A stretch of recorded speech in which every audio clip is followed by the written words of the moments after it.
দুখানা বাজে হাফেজ সাহেবের ওই কোণ থেকে নিয়ে একদম পুরো একদম এই কোণ পর্যন্ত বাজে আর যে নতুন কাজ হয়েছে সেই নতুন কাজগুলো নিয়ে হ্যাঁ নতুন কাজগুলো নিয়ে আর বাইরে বাইরে সমস্ত এক কোট করে প্রাইমার হবে, দু কোট দু কোট করে রং হবে। আর নতুন কাজগুলো 2 কোট করেই প্রাইমার হবে, 2 কোট করেই রং হবে। হ্যাঁ এরিয়া হচ্ছে অজুখানা বাদে হাফেজ সাহেবের ঘর থেকে সহ নতুন কাজ সহ রং করতে হবে। আর মসজিদের চারিধার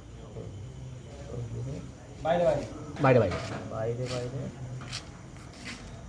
ভিতরে কিছু করতে হবে চারিধার। আর একটু কাজটা দেখে করবি, বুঝবে তো? কেন বারবার করে বলছি, মসজিদের কাজ তো লোক দুটো কথা বলবে, যাতে করে এই কথা যাতে না বলতে পারে সেরকম ধরনের দেখে কাজটা করবি। তোর কাজের শেষে অসুবিধা হলে সেটাও বলবি। এই যে রং করবে চুক্তি হচ্ছে ওটা আর করছি ভিডিও করছি রঙের এরিয়া হচ্ছে অজুখানা বাদে হাফেজ সাহেবের ঘর সহ নতুন কাজ সহ এবং রং করতে হবে মসজিদের বাইরে বাইরে চারিদিকে সিঁড়িঘর সহ। হ্যাঁ ঠিক আছে। আচ্ছা, এক কোট করে পুরোনোতে আগে ঠিক আছে। এক কোট এই সিঁড়িঘরটা বাইরে হবে, বুঝলি তো? এই সিঁড়িঘরটা বাইরে, ভেতরে নয়, বাইরে বাইরে। যেগুলো একদম হয়নি কো এক কোট করে কয়দা তো করা আছে। দেখি একবার দেখি, দেখে সই করে দাও। মসজিদের রংটা ইয়েটা পড়ে নি, বং হয়ে গেছে, বুঝলো তো?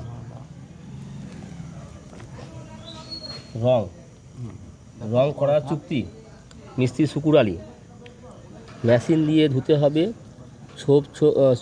সবগুলো আছে না, ছোপগুলো ধুয়ে, আমি দেখেছি। হ্যাঁ, ধুলে ঘষে তুলতে হবে, তারপর মেশিনে ধুবি। উঠছে না আচ্ছা, প্রাইমার নতুন কাজগুলো 2 কোট করতে হবে, নতুন করে 1 কোট করতে হবে। রং তাহলে রং মারবে না, ওগুলো রংগুলো ফুটে রং উঠবে না, ওই করতে হবে 2 কোট, বিটগুলো 3টে করে রং। হ্যাঁ ঠিক আছে, এরিয়াটা লিখে নিন। আর ওই মেশিনের খরচা কাজে আমাদের তাহলে ওটা লিখতে হবে, লিখে দাও তাহলে মুশকিল হয়ে যাবে। মেশিন খরচাটা আমাদের বহন করতে হবে, বাকি ওই চুক্তিতে 8,000 টাকা ও রং করার জন্য। একদম এটা যদি 500 মসজিদ তো বাইরে ওকে বলবে সব জায়গায় লাগবে। আমি আমার কার কাছে কাকে মেশিনওয়ালা তুমি নিয়ে আসবে আমাদের কাছে।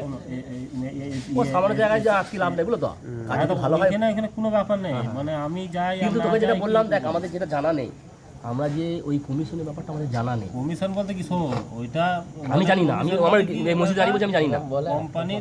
কোম্পানির হচ্ছে একটা ইয়ে পাওয়া যায়, ওটা আজ পর্যন্ত আমরা এত কাজ করেছি, আমরা পাবো। এবার ওইটা যেই দোকান থেকে নেবো, যে ভাই আমার কিছু রাখতে হবে না এখানে, যেটা মসজিদের মানে মাল, তুমি সেই হিসেবে রেটটা বরাবর করে রাখো, ঠিক আছে? এইটাই আমি গ্রামের ছেলে মসজিদে কাজ করবো, ওটা কমিশনটা রাখতে হবে না, যেটা কমিশন পাওয়া যায় জানি না সেটা রাখতে হবে না। তুই কাজ করিস, তুই জানিস যে কত টাকা পাওয়া যায়। একটা কথা বলি, এবার তোমার বলবে আমায় যে এই যে তোমার এটা না হয় মেশিন খরচা যা লাগুক আমাদের 1000 টাকা বললে 1000 টাকা লিখলাম, তোমার মজুরি যে 8000 না, এইটা আমরা কিরাম দেবো আমার মতে, যদি বলবে যে ধরো তুমি লাগলে যখন কাজ করবে 1000 টাকা করে দেবো, যেদিন তোমার আমরা দুজন করে থাকবো, দুজন করে 1000 টাকা দিলাম তো, যেমন আমরা ওই মিস্ত্রি দিয়েছি, তোমার না পছন্দ হলে আমায় বলবে। তুমি ধরো 4 দিন কাজ করলে 4000 টাকা দিলাম, তোমার কাজ শেষ হয়ে গেল, 4000 বাকি রইলো, হাত ধুলে পয়সা নিয়ে চলে যাবে, ঠিক আছে?